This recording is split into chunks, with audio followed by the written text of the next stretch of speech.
With Garmin Descent Mark 1, reviewing your dive and all your key stats is easy. Once you surface after a dive, the recorded activity is automatically saved. You can view a summary of your most recent dive right from your wrist. Start at the watch face and use the up or down arrow key to scroll through widgets until you reach the dive log. You'll see your total dive time, maximum depth, and minimum temperature for your most recent dive. Want to see more information? Press the Start key to see additional stats from your dives. For an easier way to view your electronic dive log and to view more detailed data, head to Garmin Connect Mobile. On the My Day screen, the recorded dive will appear as an activity card. Tap on it to see the activity in detail.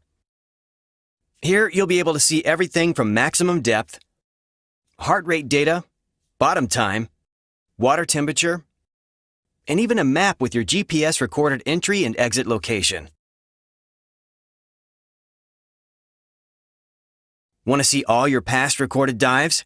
From the home page, select More. Then select Diving. You'll be able to see a list of all the dives you've logged and uploaded to Garmin Connect. Tap into them for more detail. Thanks for watching. Watch the other videos in this series to learn more about the available dive modes and using your Descent Mark 1.